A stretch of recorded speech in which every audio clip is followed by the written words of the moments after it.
ప్రియ శ్రోతలారా, ఈ రోజున మన వాక్య పాఠం రూతు గ్రంథం 3వ అధ్యాయం 1 నుండి 3వ వచనం వరకు. దృశ్యం బోయజు పంట కళ్ళం. రూతు సౌశీల్యవతి.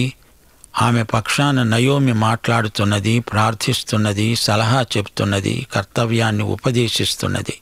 ఈ సందర్భంలో ధర్మశాస్త్రం నుండి ఒక నైతిక సూత్రాన్ని ఉదహరించడం సందర్భోచితం. ద్వితీయోపదేశకాండం 25వ అధ్యాయం 5 నుండి 9వ వచనం వరకు వినండి. సహోదరులు కూడి నివసిస్తూ ఉండగా వారిలో ఒకడు సంతానము లేక చనిపోయిన ఎడల చనిపోయిన వాని భార్య అన్యుణ్ణి పెళ్లి చేసుకోకూడదు. ఆమె పెనిమిటి సహోదరుడు ఆమె వద్దకు పోయి ఆమెను పెళ్లి చేసుకొని తన సహోదరునికి మారుగా భర్త ధర్మము జరిగించాలి. చనిపోయిన సహోదరుని పేరు ఇశ్రాయేలీయులలో నుండి తుడిచివేయబడకుండునట్లు ఆమె కన్న జ్యేష్ఠ కుమారుడు చనిపోయిన సహోదరునికి వారసుడుగా ఉండాలి.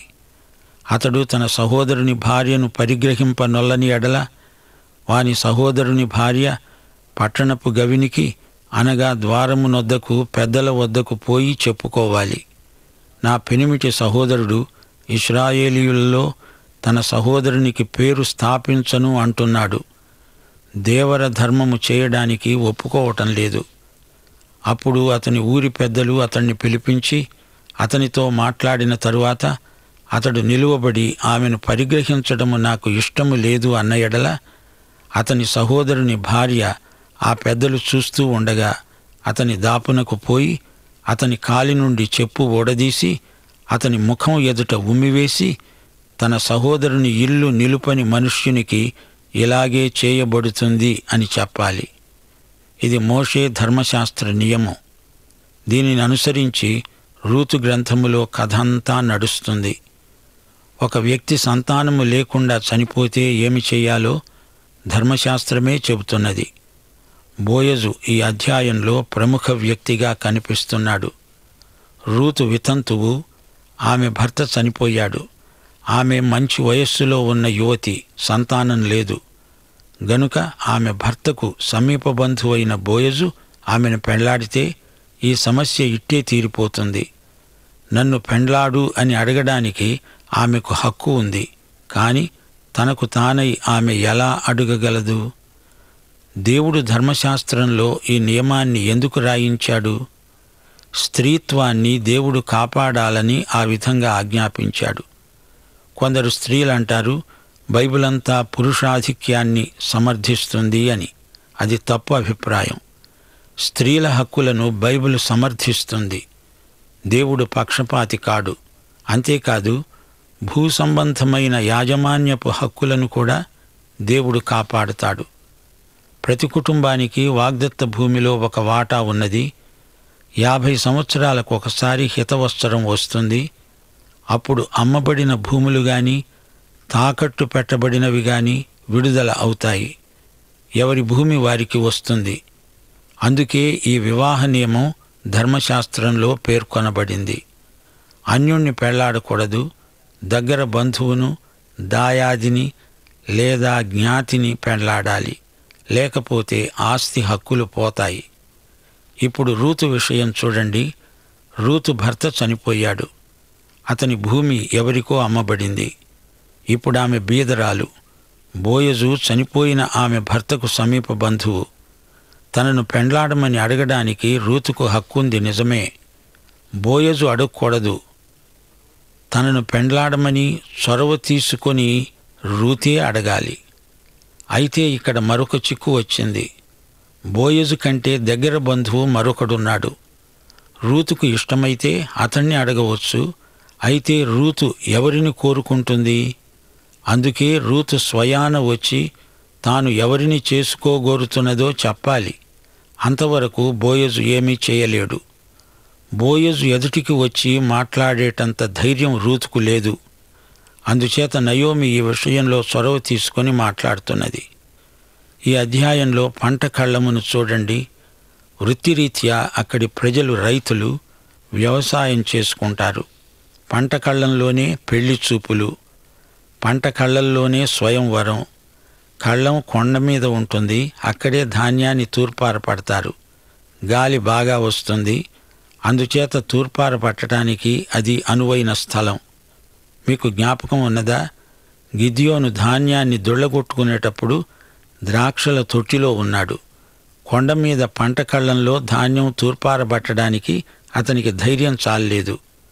మిద్యానీయులకు భయపడ్డాడు. ఇక్కడ బోయజు పంట కళ్ళంలో పనిచేస్తున్నాడు. రూతు కథాకాలం నాటికి ఇశ్రాయేలీయులు యెహోవా వైపు చూస్తూ భక్తితో ప్రవర్తిస్తున్నారు. నయోమి మోయాబు దేశంలో ఉన్నప్పుడు ఒకవేళ ఒక దేవదూత ఆమెకు చెప్పి ఉండవచ్చు, యూదా దేశంలో కరువు లేదు, దేవుడు ఇశ్రాయేలు ప్రజలను కనికరించాడు. దీనిని బట్టి అప్పటి పరిస్థితులు బాగానే ఉన్నట్లు గ్రహించాలి. పంట కొయ్యగానే పనలనన్నిటినీ కళ్ళానికి చేరుస్తారు, నూరుస్తారు. రాత్రిపూట తూర్పారపడతారు. ఎద్దుల చేత కళ్ళాన్ని తొక్కిస్తారు. అందుకే పౌలు తిమోతికి రాస్తూ నూర్చే ఎద్దుకు చిక్కం పెట్టవద్దు అన్నాడు. ఈ మాట బోధకులకు ఆదరణ కలిగిస్తుంది కదూ. ధాన్యం తూర్పారబట్టిన తరువాత పనివారు వెళ్ళిపోతారు. యజమాని ధాన్యం కుప్పవద్దనే పడుకుంటాడు. ఇశ్రాయేలీయుల పండగలన్నీ పొలం పంటకు సంబంధించినవే. ప్రథమ ఫలాల పండుగ, పెంతెకోస్తు పండగ ఇవన్నీ పంట కళ్ళాలలో జరిగేవే. ఇప్పుడు రూతు 3వ అధ్యాయం 1 నుండి 3వ వచనం వరకు వినండి. ఆమె అత్త అయిన నయోమి అన్నది, నా కుమారి, నీకు మేలు కలుగునట్లు నేను నీ కొరకు విశ్రాంతి విచారింపవలసిన దానను గదా. ఎవని పనికత్తెల వద్ద నీవు ఉన్నావో ఆ బోయజు మనకు బంధువు. ఇదిగో ఈ రాత్రి అతడు కళ్ళమున ఎవలు తూర్పారబట్టించబోతున్నాడు. నీవు స్నానం చేసి తైలము రాచుకొని నీ బట్టలు కట్టుకొని ఆ కళ్ళమునకు వెళ్ళాలి. అతడు అన్నపానములు పుచ్చుకోవడము చాలించే వరకు నీవు అతనికి మరుగై ఉండాలి, అతనికి కనపడకూడదు. నయోమి ఏ రోజుకా రోజు ఏమి జరుగుతున్నదో తెలుసుకుంటూ ఉన్నది. రూతుకు బోయజుకు మధ్య పరిచయం ఏ విధంగా కొనసాగుతున్నదో పసికట్టింది. ఆమెకు అంతా తెలుసు. కోతకాలం గతించింది. ధాన్యం తూర్పారపడతారు. ఇదే సరైన తరుణం. రూతు ధైర్యం చేసి బోయజుకు తన మనస్సేమిటో తెలియచెప్పాలి. నీకు విశ్రాంతి, నీకు మేలు అంటూ నయోమి మాట్లాడుతోంది. ఈ మాటకు అర్థమేమిటి? నీకు వివాహం జరగాలి అని ఆమె తన ఆశయాన్ని వెలిబుచ్చుతున్నది. కోడలికి ఏమి చెయ్యాలో కర్తవ్యం ఉపదేశిస్తున్నది. ఈ బోయజు ఎవరో కాదమ్మా, మనకు సమీప బంధువు. నీవాయనకు ఎదటపడి అడగాలి. ఈ రాత్రి ఎలాగైనా పంట కళ్ళంలో బోయజుతో నీవు మాట్లాడాలి. ఆలసిస్తే ఆశాభంగం. ఇంతవరకు నీవు బోయజుతో ఏ సంగతి స్పష్టంగా చెప్పలేదు. ఇప్పుడు నా మాట విను. బోయజును కలుసుకోవడానికి సిద్ధపడు. నీవు చేయవలసినవి 4 పనులున్నాయి. శ్రోతలు గమనించారా? ఒక పాపి యేసు వద్దకు రావాలంటే 4 మెట్లున్నాయి. రూతు ఏమి చేస్తున్నదో గమనించండి. మొదట ఆమె స్నానం చెయ్యాలి. తీతు 3వ అధ్యాయం 5వ వచనం. మనము నీతిని అనుసరించి చేసిన క్రియల మూలముగా కాక తన కనికరము చొప్పుననే పునర్జన్మ సంబంధమైన స్నానము ద్వారాను పరిశుద్ధాత్మ మనకు నూతన స్వభావము కలుగజేయుట ద్వారాను మనల్ని రక్షించాడు. ఇదే మాట యేసు ప్రభు నికోదేముతో చెప్పాడు. ఓ నికోదేము, నీవు మతనాయకుడవా? నీకు స్నానం కావాలి. ఇది పునర్జన్మ సంబంధమైన స్నానం. నీవు తిరిగి జన్మించాలి. యోహాను శుభవార్త 3వ అధ్యాయం 7వ వచనం. సోదరీ సోదరులారా, మీరు పరలోకానికి వెళ్ళాలంటే తిరిగి జన్మించి ఉండాలి. నీవు క్రీస్తునందు నూతన సృష్టివి అవ్వాలి. పరిశుద్ధాత్మ ద్వారా పునర్జన్మ సంబంధమైన స్నానం ద్వారా మనకు నూతన స్వభావం కలుగుతుంది. నయోమి రూతుతో అంటున్నది, పొలంలో కష్టపడి పనిచేశావు, ఇప్పుడు శుభ్రంగా స్నానం చెయ్యమ్మా. ఇదే నీవు మొదట చేయవలసింది. ఇక రెండోది, తైలము రాచుకో. రూతు మొదటి భర్త చనిపోయాడు. అప్పటి నుండి ఆమె ఎన్నడూ పరిమళ తైలం రాచుకొని ఉండలేదు. ఇప్పుడు ఆమె పరిమళ తైలపు బుడ్డిని బయటికి తీసింది. ఆ పరిమళ తైలం రాచుకున్నది. ఆమె మోయాబు నుండి తెచ్చుకున్నది మంచి సువాసన గల తైలం. ఆ తైలం తన ఒంటి మీద కుమ్మరించుకున్నది. అది పరిమళ తైలాభిషేకం. ప్రియ సోదరీ సోదరులారా, ఇది విశ్వాసుల యొక్క అనుభవం. మనము దేవుని పిల్లలమైనప్పుడు నూతన జన్మానుభవం పొందుతాము. ఆ తరువాత ఆధ్యాత్మికంగా ఎదుగుతాము. దేవుని సత్యాలను తెలుసుకుంటాము. దేవుని అభిషేకం మన మీద ఉంటుంది. క్రీస్తుతో కూడా లేపబడిన వారలార, పైనున్న వాటినే వెదకండి, పైనున్న వాటినే వెదకండి. పరలోక మహిమను కోరండి, ప్రభు యేసు చెంతకు చేరండి. పరలోక మహిమను కోరండి, ప్రభు యేసు చెంతకు చేరండి. యేసు సింహాసనాసీనుడు, యేసు సార్వభౌముడు, యేసు సింహాసనాసీనుడు, యేసు సార్వభౌముడు. మన జీవము క్రీస్తునందు భద్రపరచబడి ఉన్నది, మన జీవము క్రీస్తునందు భద్రపరచబడి ఉన్నది. క్రీస్తుతో కూడా లేపబడిన వారలార, పైనున్న వాటినే వెదకండి, పైనున్న వాటినే వెదకండి.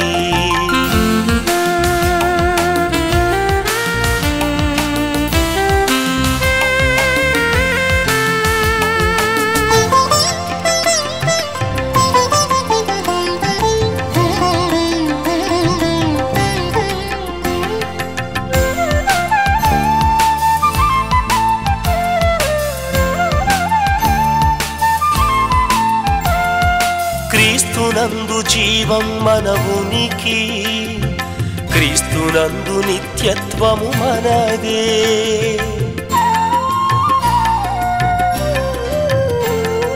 క్రీస్తునందు జీవం మన ఉనికి, క్రీస్తునందు నిత్యత్వము మనదే.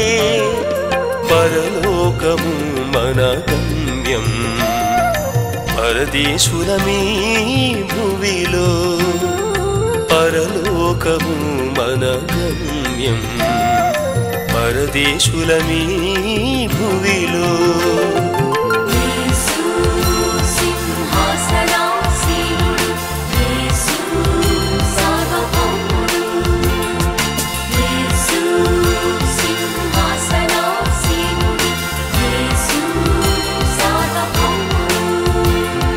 మన జీవము క్రీస్తునందు భద్రపరచబడి ఉన్నది, మన జీవము క్రీస్తునందు భద్రపరచబడి ఉన్నది. క్రీస్తుతో కూడా లేపబడిన వారలార, పైనున్న వాటినే వెదకండి, పైనున్న వాటినే వెదకండి.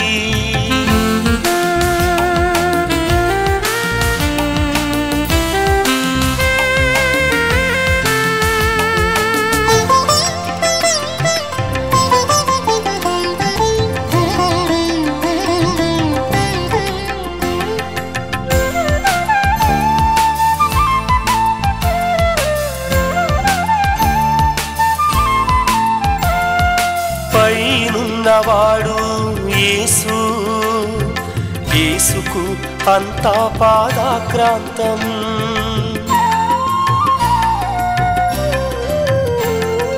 పైనున్నవాడు యేసు, యేసుకు అంతా పాదాక్రాంతం. యేసుతో కలిసి వస్తాము, దేవుని కుటుంబ సమాగమం. యేసుతో కలిసి వస్తాము, దేవుని కుటుంబ సమాగమం.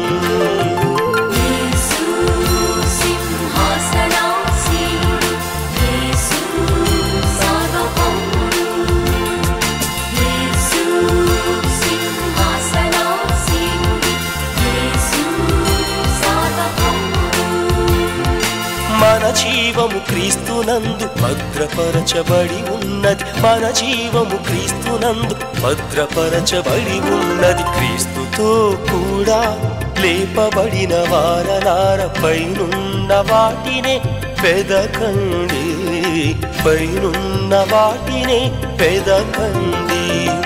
పరలోక మహిమను కోరండి, ప్రభుయేసు చెంతకు చేరండి.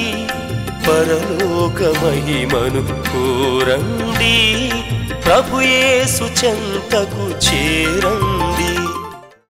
1 యోహాను 2:20 మీరు పరిశుద్ధుని వలన అభిషేకము పొందినవారు గనుక సమస్తమును ఎరుగుదురు.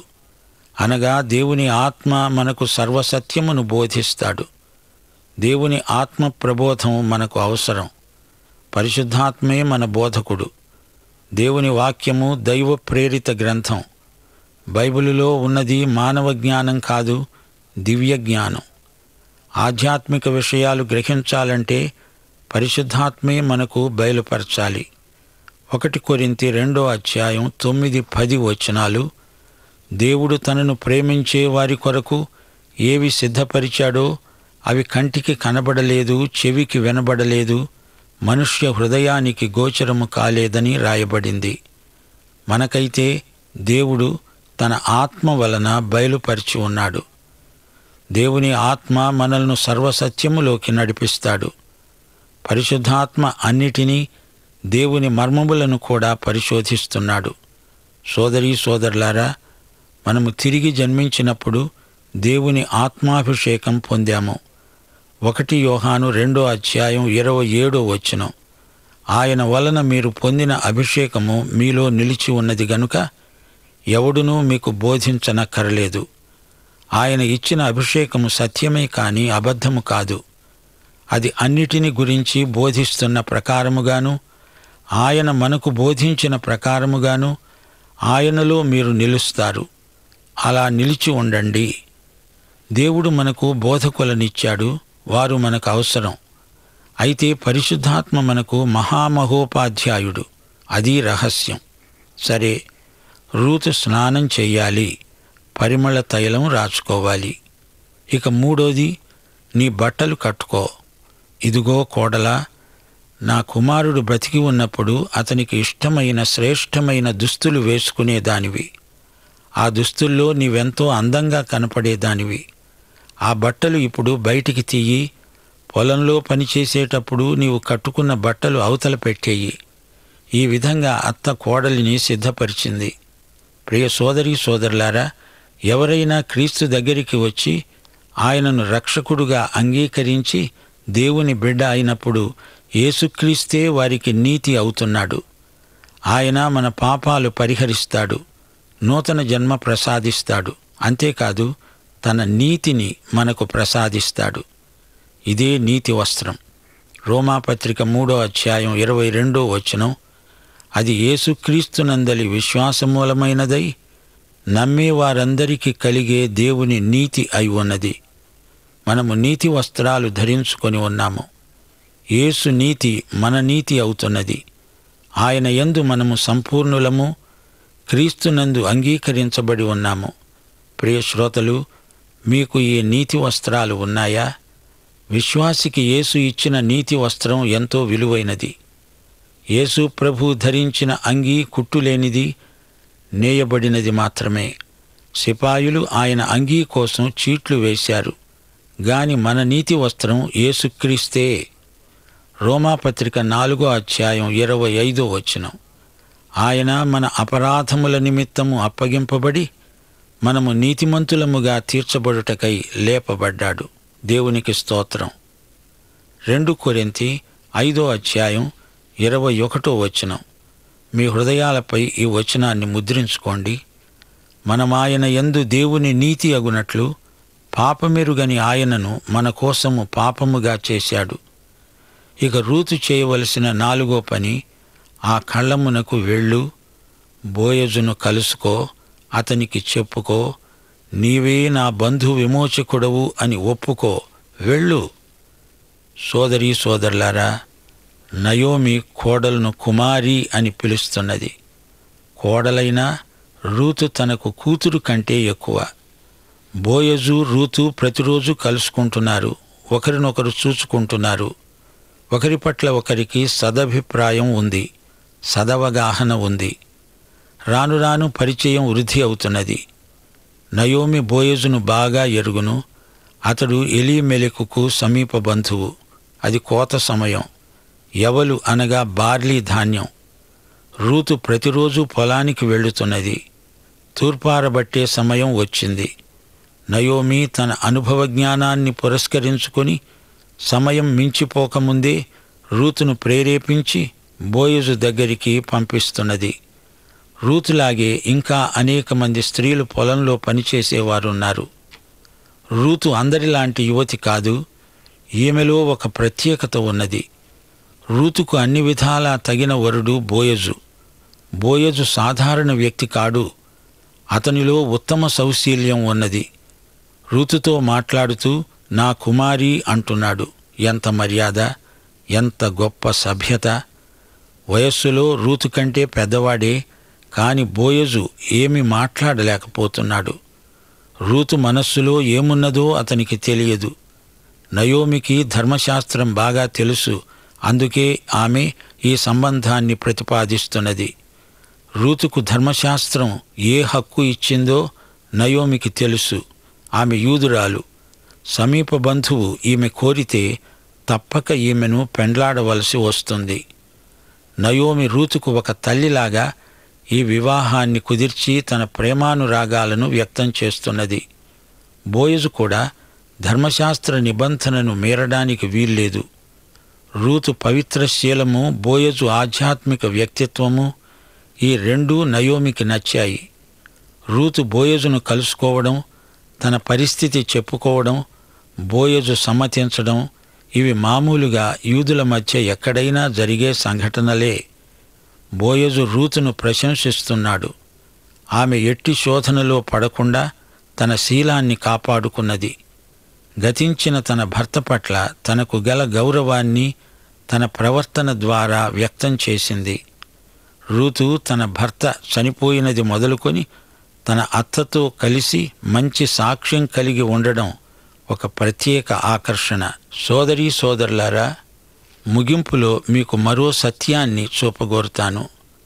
ఈ అధ్యాయంలో 2-3 వచనాల్లో నయోమి రూతుకు చేసిన హెచ్చరికలు ఎంతో అర్థవంతమైనవి. ఎవని పనికత్తెల వద్ద నీవు ఉన్నావో ఆ బోయజు మనకు బంధువు. ఇదిగో ఈ రాత్రి అతడు కళ్ళంలో యవలు తూర్పారబట్టబోతున్నాడు. నీవేం చెయ్యాలంటే స్నానం చెయ్యి, తైలం రాచుకో, బట్టలు కట్టుకో, వెంటనే బయటపడబోకు. అతడు అన్నపానములు పుచ్చుకొని సేద తీరే వరకు రహస్యంగా ఉండు. నయోమి ఇన్ని రోజులు బోయజును కనిపెట్టి చూస్తున్నది. అదే సమయంలో రూతును కూడా జాగ్రత్తగా గమనిస్తున్నది. రూతు బోయజుల మధ్య పరస్పర స్నేహభావం ఎలా వృద్ధి అవుతున్నదో పసికట్టింది. ఈ విషయంలో ఒక నిర్దిష్టమైన పథకం ఆమె మస్తిష్కంలో రూపొందుతున్నది. ఇతడెవరూ కాదమ్మా, మన బంధువే, మనకు కావలసినవాడు అయినవాడు. అతడు ఈ రోజున యవలు తూర్పార పట్టబోతున్నాడు. ధాన్యం కుప్పపోశారు. సాయంకాలపు గాలిలో ధాన్యం తూర్పార పడతాడు. సిద్ధపడి వెళ్ళమ్మా.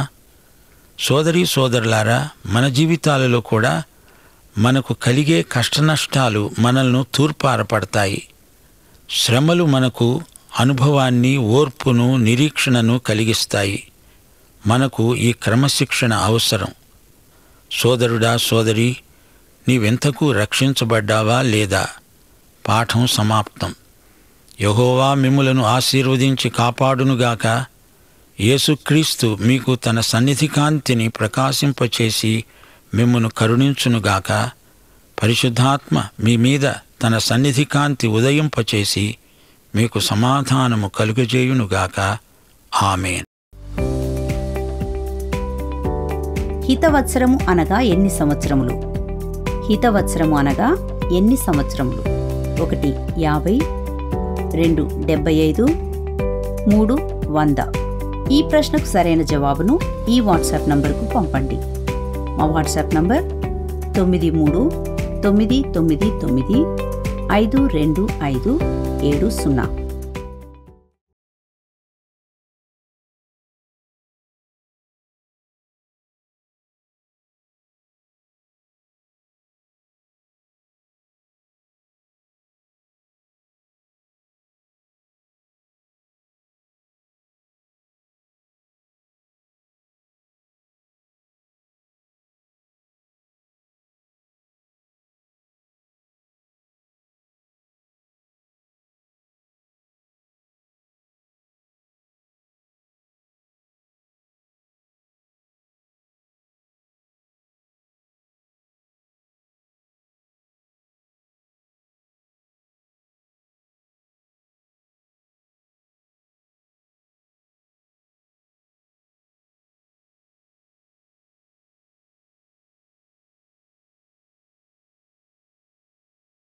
ఈ కార్యక్రమం మీకు నచ్చిందా?